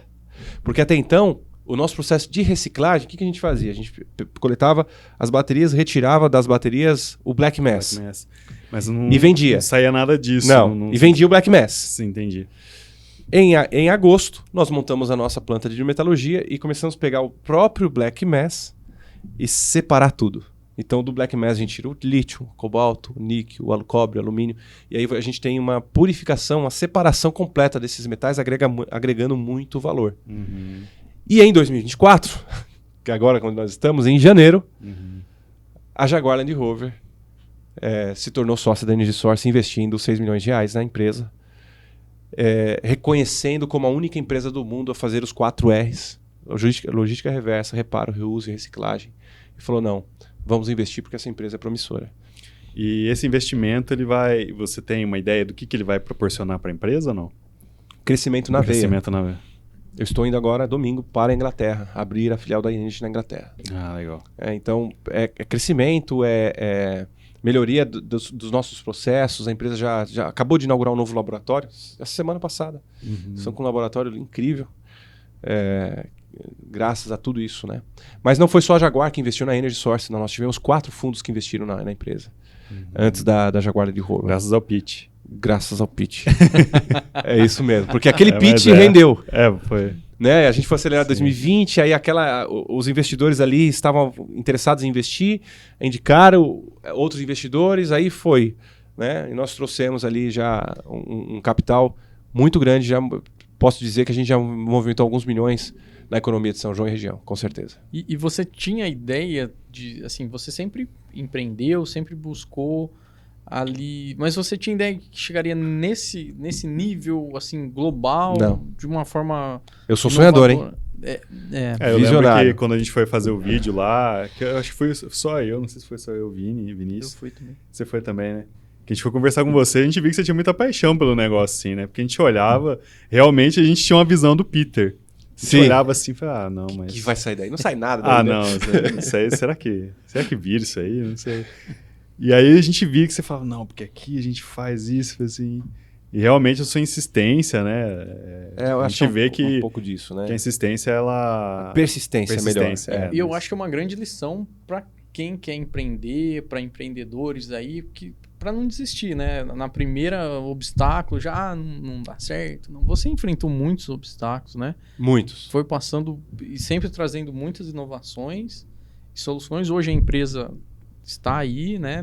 Levando grandes marcas, né? Sim. Para o mundo todo, enfim. Hoje a empresa ela atingiu um nível de maturidade, de reconhecimento global. Mais uma vez, uma coisa é eu falar que a empresa é a empresa que faz o que faz. Outra coisa é vir as maiores empresas do mundo falando o que a gente faz. Uhum. Então, esse reconhecimento foi muito importante. Nós, se vocês olharem, né, na mídia brasileira, hoje nós estamos em todos, já passamos em todos, Globo, CNN, Infomoney, Valor Econômico, Quatro Rodas, Forbes, e tudo falando, reconhecendo, né? Reconhecendo esse esforço, essa persistência e a criatividade na inovação. E aí volto no ponto mais importante, são as pessoas. Né? Nós temos lá pessoas incríveis. Outros engenheiros. Hoje nós temos PhD, CLT dentro da empresa. Nós temos mestres, vários pós-graduados, 8 engenheiros. São, acho que, 4 mestres, 1 PhD e 5 ou 6 pós-graduados. Eu não sei, agora já me perdi os números. Programas sociais incríveis. Nós temos um programa social que é os Guardiões da Vida, que dá o primeiro emprego às crianças. Aquele que é o menor aprendiz, não tem o menor aprendiz, Sim. que é uma obrigação. Muitas empresas não sabem. Empresas acima de 25 funcionários, tem que, a cada 25, se não me engano, tem que ter um menor aprendiz. E poucos sabem e poucos respeitam essa lei. Nós, além de respeitar essa lei, nós criamos um programa em cima disso, já fazem quase 4 anos, que ao invés de ir na escola e pegar o melhor aluno da sala, melhor aluno, fazer o programa com a gente vai no abrigo e traz o adolescente para dar a ele aquilo que ele nunca teve. A gente fala que o programa chama Dar o Melhor a Quem Teve o Pior. Porque a criança que está em situação de abrigo, hoje ela passou pela pior situação que vocês possam imaginar. Ela só está no abrigo porque realmente as deu tudo errado. E aí a gente criou um programa. Então, eles não têm um chefe dentro da empresa. Eles têm um padrinho. Eles têm assistência psicológica. Nós temos hoje, no nosso departamento de pessoas e cultura, nós não temos RH na empresa. A gente chama de pessoas e cultura. E sempre, desde 2018 ou 2019, eu acho que 2019, nós contratamos psicólogo para cuidar das pessoas. Porque tem que entender de gente para cuidar de gente. Então, a gente investe muito numa cultura, né, no foco nas pessoas. E o programa Guardiões da Vida surgiu para dar o melhor a quem teve o pior. Então, a gente investe nessa criança, nesse adolescente, na adolescente, que para ter o primeiro emprego, para ter o seu dinheirinho, para ter o seu suporte, para ter inclusão. Esse é um dos programas que a gente tem, que a gente se orgulha muito. A gente tem o Energy na escola, que é para levar a educação ambiental, da economia circular. Então a Energy ela tem uma contribuição dentro dessa nova economia, e as empresas que não sabem fazer isso, que não entendem essa nova economia, estão perdendo uma grande oportunidade, porque tudo isso gera muito valor para a empresa. Isso entra dentro do ESG da empresa. O ESG. Que está exatamente tanto em voga hoje em dia, né? Inclusive para empresas muito que buscam... Muito se fala, pouco se vive. Sim, justamente isso que a gente estava falando tempos atrás. Mas a gente vê que a sua parceria com o Instituto Federal, com universidades, foi desde o princípio, foi essencial, né, na empresa. Muito. Até hoje. Nós continuamos. Nós temos parceria com o CPQD, CNPq, UFSC, Senai. A gente estimula, conversa. Por quê? É inovação. Não adianta, não para, né? Pesquisa o tempo todo. Você não pode parar de pesquisar, de inovar, de buscar soluções. Melhorar processos, às vezes. Melhorar processos. E lapidando talentos, né? Exato. Achando, buscando talentos, né? É uma ótima experiência, uma ótima forma de você acessar bons talentos. Né? Então, nós fizemos esse caminho. Nosso time de base tecnológica hoje, quem construiu ali os pilares, como a gente chama, da Energy, a maioria é primeiro emprego. Pessoas que nós formamos ali. E hoje já são pós-graduados, estão bem financeiramente também. Né? Que a empresa deu condição de crescimento. Então eu fico muito feliz. Assim, se tem uma coisa que me deixa feliz é ver as pessoas crescendo ali com a gente. Né? Crescendo junto com a empresa. Hoje nós já estamos trazendo executivos de mercado. Porque chegou num nível que não dá tempo de aprender algumas coisas. A gente já tem que trazer o aprendizado pronto. Né? Hoje eu tenho um diretor-presidente, né? que seria um co-CEO. Né? Eu estou CEO, fundador CEO, mas nós estamos trazendo já um quadro executivo sofisticado. Né? Ex-professor do ITA, 25 anos de Johnson & Johnson, executivo, Latam.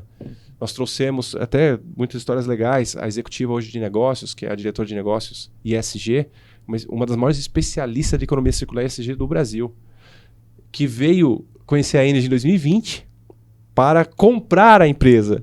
Olha só. Hoje se tornou uma diretora comigo. A pessoa que veio me homologar em 2019 pela Toyota, em 2022 se tornou meu sócio. Caramba. Ele veio fazer homologação, avaliar a empresa, saiu até no jornal, porque foi a parceria com a Toyota, saiu no jornal local. E o Ademar Kyotoko, que é um japonês, se aposentou na Toyota, 30 anos de Toyota, engenheiro, estudou fora, estudou no Japão, conhece muitos carros elétricos, e ele me provocava muito, né? Ele falava, David, tem o reparo da bateria, tem o retrofit da bateria, tem a remanufatura da bateria, tem outro mercado que vai surgir, vamos olhar para isso. E aí em 2022, quando a Renault falou, olha, precisamos reparar, eu falei, Ademar, vem, você é um engenheiro, tá, só que investe. E ele, investiu. Tá. Entendeu? Ele e hoje você tem quantos sócios, assim, tirando capital de investimento? Nós temos 4 fundos, 4 fundos de investimento, então vão virar sócios, né? Não são, mas serão, na modalidade de mútuo conversível. E aí a Bruna, minha sócia, né? E o que a gente chama de stock option, que são vesting. Então nós separamos. Isso aqui é boa prática para se falar isso é nova economia, tá? As startups fazem isso. Isso é natural para as startups. Nós pegamos 10% da empresa. Separamos como a gente chama de opções, né? Opções de compra, para dar, no modelo de um contrato chamado contrato de vesting, para que aquelas pessoas que fizeram a história acontecer tenham uma participação societária. Entendeu? Isso vai virar ações, logo a empresa agora vai ser SA, e aí ela emite ações para essas pessoas. Então elas têm uma parte da empresa. Como grandes empresas realizam. Como as grandes empresas fazem. Então isso chama Stock Option Pool. Nós temos ali que começou com 10%. Os fundos de investimento. Né? E agora a chegada do quinto, que é a Jaguar. Mas tem mais coisa acontecendo aí. Eu não posso falar. Por enquanto é segredo. E assim, o que pro futuro, né? O que vocês imaginam? Você tem uma previsão do que pode acontecer? Ou... O que pode acontecer, sim. O que eu posso falar a empresa já está, não cabe no mais onde estamos. Nós já estamos buscando uma área maior. Existe uma tentativa de São João segurar a Energy aqui, mas não sei se vai conseguir. Porque já estão oferecendo melhores benefícios para a gente fora. Uhum. É uma pena. Com Lamentavelmente certeza, uma pena. Muito grande. Mas a menos que alguma coisa muito significativa. Quem sabe quem algum político ouça isso aqui possa se movimentar do jeito certo. Mas a gente já tem na mesa uma oportunidade muito, muito significativa. Então a empresa ela continua num ritmo de crescimento muito grande, muito acelerado. Hoje nós estamos numa área de 4 mil metros, de área ocupada de 4 mil metros e não cabe mais. Estamos alugando hoje, inclusive. Eu assinei o contrato, estou para assinar um contrato de um novo barracão fora do distrito, porque lá não cabe, não sei nem onde que é. O pessoal do time está organizando de mais 1.000 metros. Então, para quebrar um galho, porque eu tô com o material chegando e eu não tenho onde pôr. Então, tá um desespero lá para a gente achar uma área para ocupar. É por isso que a gente precisa já pensar num espaço bem maior. Tanto é que eu pedi 30 mil metros de área, né, que é o que está sendo falado. Então, a gente vai para um espaço bem maior, né? Algo aí de 15 a 20 mil metros de ocupação. Enorme.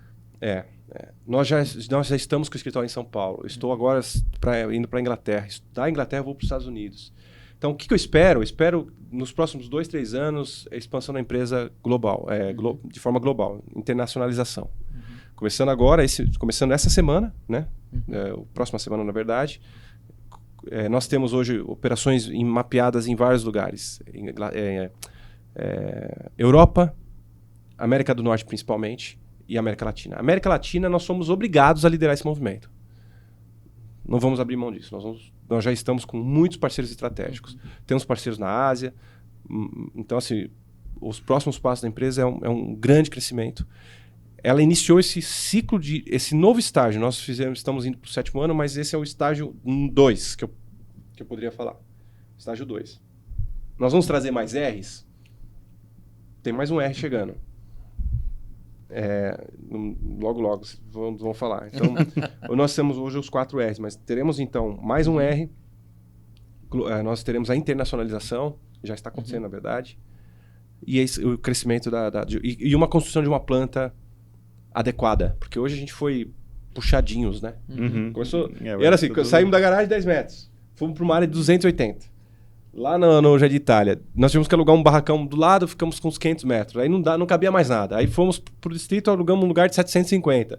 Depois pegamos do lado mais 750. Depois pegamos mais 750. Aí foi. Hoje são 5 barracões, né? Fechamos mais um e não tem para onde ir. Então, agora a gente está buscando ter uma área adequada. Então, a planta química, a planta de hidrometalurgia, que a gente chama de hidrometalurgia, planta mecânica, a área de baterias, de sistemas. E também reparo que já tem. Vamos ter, além do escritório, nós vamos ter uma operação em São Paulo também logo. Porque a tendência que a gente vê, né, dessa transição energética é só aumentar, né? Carro elétrico, moto elétrica. Hoje a Europa, né, impôs que em 2000, e agora eu não lembro o ano. Lugares em 2025 e outros em 2030. 2025 proibir carros a combustão. É isso, né? Mesmo. Então vai ter um exponencial muito grande. O carro elétrico acabou, é isso. É isso. Não vai ser carro a combustão, é carro elétrico. Ou, como a gente chama, eletrificados. Você tem carros baterias, que 70% vai ser isso. E vão surgir outras oportunidades, como célula combustível, hidrogênio, mas está longe. Os próximos 10 anos, carros elétricos, híbridos e elétricos. Os híbridos a gente chama de eletrificados também. Então, ou 100% elétrico, ou com biocombustível elétrico, que é uma das formas... No Brasil, está se defendendo muito esse modelo. Um carro etanol com baterias, né? Então é o híbrido, com etanol. Diesel cai fora, gasolina cai fora, e fica aí um pouco esses biodiesels, biocombustível, melhor dizendo. Pode entrar o biodiesel também. O etanol que está mais forte, o que tem mais facilidade, né? De distribuição. distribuição. Isso. Isso, a questão de sustentabilidade é muito grande, né? Vai ajudar muito o planeta, né? No futuro. Você até foi convidado, né, pela ONU para falar um pouco dessa questão, né, que foi um case de sucesso global. Nos conte um pouco sobre isso aí em Dubai, né? Dubai, as duas palestras, porque eu participei em 2021, né? E que era em Glasgow. Foi até curioso isso aí, é até engraçado também, vai. Eu tava lá na empresa lá com o time, da Bruna tava por perto, e ela falou, David, estão te convidando pra COP. Falei, faço ideia o que é COP. Ela, eu também não, mas eu acho que negócio da ONU. Falei, Bruna, faz sentido, né? Eu falei, quem que tá convidando, né? Ela falou, é o Thiago Rocha. Falei, não, se é o Thiago, pode falar que eu vou, porque eu não sei o que é, mas é o Thiago que tá convidando, eu vou. Aí só que ela ficou assim, curiosa, ela pesquisou, né? Viu que tinha um negócio de COP que era da ONU, Conferência do Clima da ONU. Aí ela foi falar com o Thiago, falou, Thiago, a COP aqui que você tá falando é a Conferência do Clima da ONU? Entendi, é um negócio da ONU. Eu falei, vixe, como vai ser? Não, tem que ir lá para Brasília, o Ministério do Meio Ambiente, o ministro que fez o convite e tal. Eu falei, legal, beleza. Essa palestra tá no YouTube, dá para achar ela lá, em 2021, Energy Source, David Noronha, você achar lá, não sei como tá lá, mas vai achar. É um painel que eu participo com um fundo de impacto, com uma outra startup que também estava resolvendo o problema. Então, aquele painel era um painel sobre inovação em tecnologias verdes, tecnologias sustentáveis. E a gente foi convidado como case do Brasil para falar. Na época a gente tinha os 2 R's, reuso e reparo. Perdão, reciclagem e reuso. Só no primeiro estágio. Então foi 2021. Quando foi agora, né, eu recebi um convite para ir para Dubai, né, que foi em novembro. E aí foi a própria CNI, Conferência da Indústria, né? Conferência CNI, Conferência Nacional da Indústria. O convite como um case de inovação da indústria brasileira para falar para o mundo o que o Brasil está fazendo em economia circular. E o painel que eu fiz foi economia circular. Eu falei com a diretora da BASF, né, América Latina, então o painel era Energy Source, BASF, Votorantim e uma associação que cuida de toda a parte de reciclagem de plásticos e o moderador do painel, que era o pessoal da CNI. E era falando sobre economia circular. Então, as práticas que a indústria brasileira tem e a Energy como um modelo de startup, um modelo de empresa inovadora que gerou, né, uma grande oportunidade dentro de um modelo de economia circular em volta das baterias de lítio.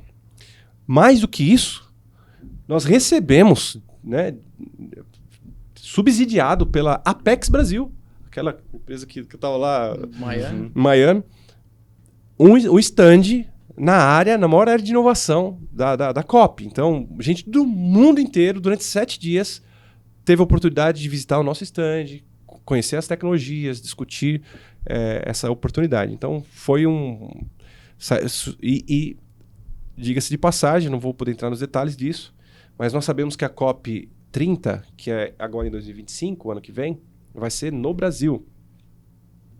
E foi participando dessa COP que nasceu um grande projeto que nós estamos trabalhando. E com certeza, não tenho dúvida que nós mostrar, né, vamos trabalhar muito para fazer um trabalho bem legal em 2025 na COP 30. O ano que vem, na verdade, a COP 30. Então é isso. A nossa participação foi uma honra para nós, né, sermos convidados pela segunda vez para ser o modelo, né, de inovação e sustentabilidade. Porque o que a Energy faz? Tá? Quando se trata de sustentabilidade, você tem 2 pilares. Qualquer negócio do mundo precisa. Se é um negócio sustentável, ele tem que ter um desses 2 pilares.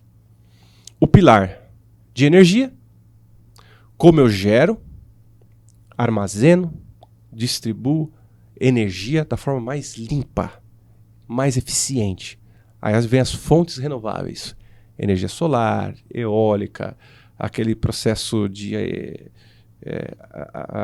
a hidráulica, porque Do mar, né? as hidroelétricas, aquela do mar, Uhum. quanto mais limpa e renovável e com menor impacto, porque a hidroelétrica ela é limpa, ela é renovável. O problema da hidroelétrica é o desmatamento, o impacto ambiental você construir uma hidroelétrica. Então, a Energy nasceu fazendo o quê? Sistemas de baterias para armazenar energia limpa e renovável. E qual foi o nosso maior negócio até 2020? Vender baterias para o setor solar. Porque era uma bateria de baixo custo, de alta eficiência, resolvendo um grande problema e permitindo o uso de energia renovável. Partimos daí para sistemas. Então, nós trabalhamos com o pilar da energia. Qual o outro pilar da sustentabilidade? Materiais. Como eu reaproveito, como eu não desperdiço, como eu evito desperdício, como eu faço a reinserção. Aí entra a mineração urbana, esse conceito de mineração urbana. Ao invés de eu ir buscar o lítio na mina, explodindo lá uma rocha, eu vou nas baterias que estão sendo descartadas e retiro dali o lítio e volto ele para a cadeia produtiva. Então, quando se pensa em sustentabilidade, qualquer empresa que fala que é sustentável, ela tem que estar em uma dessas pontas. Sem contar a eficiência energética. Então, como que eu economizo energia, como que eu economizo água, como eu economizo os recursos e assim por diante. Então, energia, recursos materiais, águas, recursos naturais. É isso. Isso é sustentabilidade. O restante é como fazer isso. Então, reutilizando, repensando, reeducando, reformando, retrofit, aí vai, tem vários R's, né? Então, o modelo de economia circular. Então, a Energy, ela me trouxe, né? Aí tem uma coisa legal sobre isso, que tem a ver com a COP. A primeira COP, que foi a COP em 2021. Eu não venho dessa indústria de sustentabilidade, não sabia nada sobre isso. Eu mal separava o lixo da minha casa. Né? Hoje a gente fica agoniado quando vê o pessoal misturando lixo, fazendo, meu Deus do céu. Porque a Energy me educou, a Energy me ensinou, a Energy me trouxe propósito, né? Mas eu não sabia nada disso, tá? Só que quando eu descobri, eu falei, que legal, cara. Que coisa incrível, meu. Eu tô podendo fazer negócios e melhorar a vida do planeta. Eu tô fazendo negócio que eu vou tirar lixo. É até curioso, né? Que a gente fala lixo. Vocês sabiam que nós somos a única espécie inteligente que vive no planeta, mas é a única que gera lixo e põe dentro de casa. Nenhum outro animal joga lixo dentro de casa, que gera lixo. Nenhuma outra espécie gera lixo. Nós geramos lixo e jogamos dentro de casa. Você fala pra mim, não, eu não jogo dentro de casa, eu ponho no saco de lixo e o caminhão passa e leva. Leva pra onde? Leva pro espaço? Não. Nosso planeta, né? É um planeta só, é uma casa só. Aliás, dizem que o espaço já também tá com muito lixo, né? Já, a gente conseguiu isso também. A raça inteligente é tão inteligente que não bastava poluir água, rio, aqui, oceano, a gente tá poluindo o espaço, né? Tem muita coisa, muita coisa. Então você viu que tem uma startup já tá vendo? Olha o futuro. Tem uma startup que tá lançando um sistema de mas tem que foguete, né? Para coletar o lixo espacial. Será que não dá para coletar umas baterias dessas? Opa, deve ser baterias muito boas. Até diga-se de passagem, eu mostro para vocês depois aqui em off. Eu tenho um investidor meu que investiu pelo fundo, ele quis me conhecer pessoalmente, né? E aí eu conheci ele e falei, ô fulano, é o Roberto o nome dele. Roberto, o que você faz? Eu sou investidor em tecnologia extraterrestre. Eu falei, quê? Isso, eu só invisto em tecnologia extraterrestre. Eu falei, cara, eu nunca ouvi isso. Como que é isso, né? Não. Eu estou investindo num projeto que é data center na Lua. Eu estou investindo num projeto de microsatélites. Eu falei, olha, cara, que loucura! Aí você vê o Elon Musk falando em colonizar, já estão separando pessoas para Marte. Você vê essa disputa na Lua. Né, pra Lua, então, esse camarada que eu... ele já tá um passo à frente, né? Já tá pensando lá na... Mas é isso, sustentabilidade a gente faz. Eu estava contando que quando eu estava indo em 2021 para falar nessa COP, eu estava estudando muito sobre isso, lendo vários livros, aprendendo sobre sustentabilidade, sobre economia circular, descarbonização, transição energética. São os temas, estudando. Graças a Deus eu amo estudar, né? Eu fugi da escola, mas eu amo estudar. Curioso isso. Eu não fiz o processo natural, eu não estudei. Estudei cursos técnicos e fiquei. No empreendedorismo você aprendeu muitas coisas. Mas eu sou autodidata, estou o tempo todo aprendendo. Eu aprendi, depois de 36 anos falar inglês, né? Depois com os 34 anos, sei lá, 35 anos falar inglês. E fui aprendendo, né? Então eu gosto de aprender, gosto de ler e assim vai. E eu estudando sobre isso, fui para fazer o meu painel na COP. Eu falei, preciso estudar que COP, né? Então eu estudei bastante sobre COP. Aquilo me inspirou, aquilo mexeu comigo. Falei, puxa, olha quanta gente incrível dando a vida para salvar o planeta. Dando a vida para pôr... falar, meu, vocês estão destruindo, tá acabando com tudo. Eu posso falar, a COP de 2000... a COP do ano passado, posso falar um pouquinho sobre ela, porque acho que é legal. Mas falando sobre essa COP, que foi a COP em 2021... Quando eu terminei de fazer meu painel e estava voltando de avião, eu estava lendo um livro, se eu não me engano, era Economia Circular, o título do livro, tem um livro muito bom sobre Economia Circular, explicando sobre Economia Circular. Faltou, acho que a criatividade. Não, um livro muito bom, gente, o autor não crucifica, não. E de repente, né, eu estava ali no avião e tal, aí me ocorreu, eu lembrei de um versículo bíblico. E o versículo bíblico que eu lembro, porque eu nunca tinha lido aquele versículo com aquela ideia. É um versículo que fica em Romanos, o apóstolo São Paulo que escreveu. E ele falou assim, ó, a terra geme esperando a manifestação dos filhos de Deus que interrompa a degradação que ela se encontra. Caramba. Eu falei, cara, eu li esse versículo, eu já ouvi esse versículo outras vezes, porque eu estava lendo sobre sustentabilidade, não estava lendo nada religioso, nada, nem pensando, eu não estava nem pensando. Só que o tema estava falando sobre cuidado do planeta, água, os recursos naturais são finitos. A gente foi muito estúpidos, né? A gente começou a destruir o planeta achando que os recursos eram infinitos. E não é, tem um limite. Se você tem um documentário muito legal da Netflix, fala desses limites. A gente já ultrapassou vários limites. Sim, com certeza. Aí eu vou falar depois agora da COP de Dubai. Mas aqui, voltando, para não perder a linha aqui, eu parei para achar o versículo, porque eu só lembrei. Eu falei, deixa eu ver o que está escrito. Aí peguei várias traduções para tentar entender. Eu falei, nossa, cara, isso aqui que se aplica de fato. É como se a natureza, né? A mãe natureza, como alguns chamam, assim, estivesse falando, cadê quem fala que é filho de Deus para cuidar da gente? Porque é curioso, quando você olha lá na história do Éden, o homem foi colocado no mundo para fazer com o que com o mundo? Para cuidar, rapaz. Agora me pergunta, a raça humana está cuidando? Não, cara. Não. Só que isso foi um soco no meu estômago. Eu estava no avião, lendo, estudando, acabei de falar na COP, tal, aquilo mexeu muito comigo. E de repente eu falei, meu, isso aqui é minha missão, cara. Isso aqui é meu propósito. Isso aqui, eu entendi que estava além de mim. E é verdade. A grande estupidez do ser humano é achar que tudo acaba quando ele morre. Porque, cara, você tem um filho que vai herdar aquilo que você deixou para ele. Eu não estou falando de dinheiro. A educação. Os recursos que você deixou. O que eu faço hoje, o que você faz hoje, vai impactar mesmo quando você não estiver mais aqui. Com certeza. A gente tem uma visão muito limitada, né? Sim. Principalmente no mundo digital hoje, tem um monte de material nosso que a gente tem muitas mensagens positivas que a gente vai poder deixar para a próxima geração. O que nós vamos deixar para a próxima geração, eu pergunto. Então esse tipo de coisa começou a me provocar. Eu lendo sobre isso, aí esse versículo então mexeu muito comigo, cara. Porque eu sou cristão. Eu falei, peraí. Eu como cristão estou fazendo que papel aqui, né? Será que eu estou cuidando ou estou destruindo? Será que eu sou aquele que está preocupado em economizar, em fazer a coisa certa?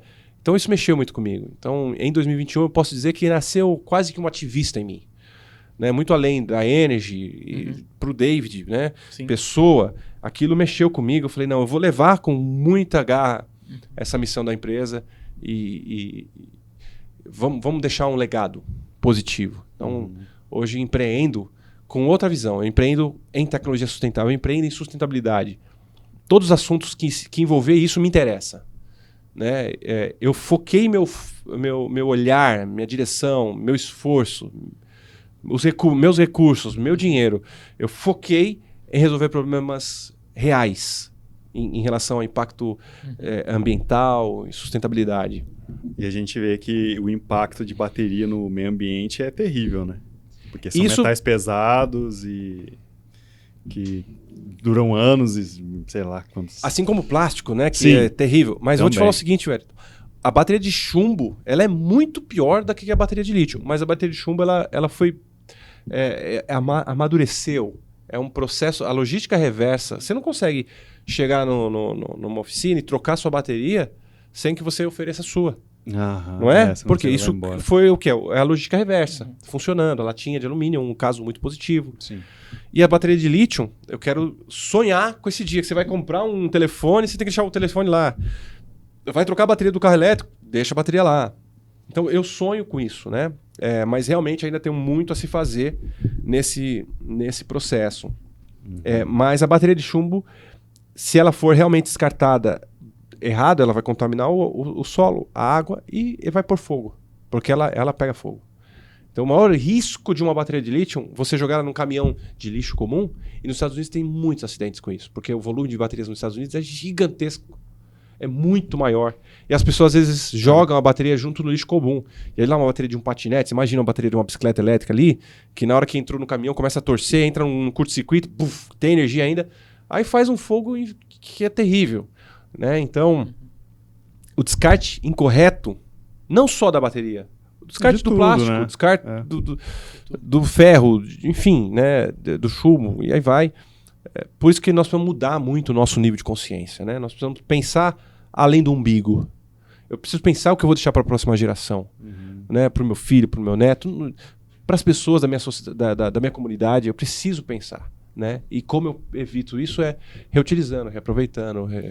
Por isso que eu acho tão importante. Eu não sei se está tendo hoje, eu geralmente eu ponho um lixo reciclável na rua, né? Mas a prefeitura tinha, né, uma coleta seletiva. Né? Eu ponho na rua e geralmente eu não sei se é a prefeitura ou se é algum catador que passa e pega, sabe? Mas eu vejo isso como uma grande coisa que a gente pode deixar para os filhos, né? Você criar essa cultura dentro da sua casa, acho que é importante, né? Em casa também eu faço compostagem, entendeu? Bacana. Então, muito bom. Porque o lixo, quando mistura tudo, vira uma... Né? Enfim. Mas eu acho que isso é uma cultura que a gente tem que estar... Quanto antes estar introduzindo na família, né? Concordo. Deixar esse legado, né? E essa consciência, né? Mútua nas pessoas, né? Que a importância da reciclagem, a importância do lixo na sua casa, né? Que é o seu planeta. Exato. Né? Então... Exato. Você criou uma empresa que solucionou ali vários problemas, né? E agora problemas globais, né? E o que você deixa de mensagem, né? Para a gente estar encerrando o nosso podcast, esse legado, né? O que você deixa para o futuro, para os jovens, né? Futuros empreendedores, né? O que você deixa de mensagem? Para o futuro empreendedor, ou para quem quer empreender, eu diria, empreenda na sexta onda da inovação, sustentabilidade. Tem muito problema para ser resolvido, tem muito resíduo ainda que as pessoas não sabem o que fazer. E quem conseguir entender isso, vai surfar essa onda, a sexta onda da inovação. Eu ouvi o ano retrasado, o ano passado, agora já não sei, o Prêmio Nobel de Economia, um americano que esteve na CNI, o ano passado mesmo. E ele falou que existem 2 grupos no momento. O grupo que não acredita, não dá valor, não está dando importância, jogo fora, descarto, não importa, estou queimando combustível, gerador, não estou... Isso aí. Aí tem aquela expressão, pagando para ver, certo? Esse é um grupo. E tem o outro grupo, que é o grupo que entendeu, falou, pô, peraí, tem uma necessidade. Nós temos que descarbonizar, o planeta não pode aquecer mais do que 1,5 graus, nós temos que controlar isso. Os recursos são finitos. Existe um clamor, existe uma urgência climática. Até que eu falei, o que foi falado nessa última COP não foi falado sobre prevenção, foi falado sobre adaptação, porque já ferrou. Nós já passamos da época, não tem mais o que fazer. A época de prevenir já foi, agora é adaptação. Tanto é que a primeira medida que foi lançada na COP agora em Dubai foi o Fundo de Perdas e Danos, que chegou a 700 milhões de dólares, para socorrer comunidades que você vai ter que sair dali, vai deixar de existir aquele lugar. Porque a água vai invadir, os extremos climáticos que estão acontecendo. Então, enfim, já aconteceu. E ninguém está entendendo um pouco disso. Ah, isso não é problema. É sim. Essa conta chega para todo mundo. Vai chegar para todo mundo. Esses dois grupos. Então, um grupo que falou, não tô nem aí, pago para ver. Esse grupo que entendeu vai receber desse grupo que vai pagar. Um grupo que recebe porque entendeu, se adaptou, criou valor, criou soluções. E o grupo que não entendeu vai começar a pagar. Então, por exemplo, vai chegar um momento que vai chegar uma conta para os transportadores. Quanto você emite de CO2? X. Você vai pagar para esse cara que ele tem crédito de CO2. Você não paga para esse cara aqui. Simples assim. Quantas toneladas de produto você retirou daquilo que você produziu e entregou no mercado? Quantas toneladas você retirou? Então, essa empresa aqui, ela faz logística reversa, ela tem um crédito de logística reversa. Você vai ter que pagar. Estou dando exemplo prático aqui, didático, business, negócio. Então, é muito interessante esse novo mundo. Então, para os empreendedores e para quem nos ouve, eu acho que essa é a dica. Agora, para o cidadão, para a pessoa, né? Pensar que realmente é uma casa só, é um planeta só, e que isso afeta todo mundo. O que nós estamos vivendo, a crise climática, a emergência climática, ela está afetando todo mundo. Mas ainda dá tempo. A gente pode reflorestar, a gente pode economizar energia, a gente pode economizar recursos, a gente pode reutilizar, a gente pode reciclar, a gente tem que separar, a gente tem que reeducar, a gente tem que repensar. Porque só existe um planeta, só existe uma casa, e essa casa é a nossa casa. E que vai ficar para os nossos filhos, para os nossos netos. E que, quando a gente não estiver mais aqui, alguém olhe para trás e falou, não, o meu pai, o meu avô fez a diferença. Todos nós temos essa oportunidade. E que a gente venha fazer a diferença. Esse é o meu recado. O quanto antes a gente tem que estar fazendo parte do grupo que reconheceu que a gente está passando por um período de mudança climática e tal, né? Falando nesse negócio que você falou só para a gente encerrar aqui, eu lembrei, no momento que você estava falando de adaptação, eu estava vendo uma matéria, um documentário, sobre umas mulheres, não sei se era na Índia, que elas sentiam muito calor dentro de casa, e aí tinha uma associação de mulheres que iam, era tipo umas casas simples, tipo uma favela assim, pintando o telhado de branco para reduzir o calor dessas casas. Atitude simples. Sim, porque realmente é o que você falou, eles estão tentando se adaptar ao calor que está fazendo neste local lá. Só está aumentando, a temperatura aumentou. O ano passado foi o ano mais quente da história. E esse ano a gente está vendo que começou... E vai ter momento que vai ser extremo frio, porque tudo desequilibrou. Derretimento das calotas polares, das geleiras. Isso está acontecendo. Estão tentando achar formas de reverter, mas já existe uma agenda de adaptação, mitigação. Obviamente a prevenção, gente, mas a prevenção ficou secundária. Tarde demais. Né? E eu ouvi um cientista falando, ele falou assim, olha, nós estamos falando há 25 anos.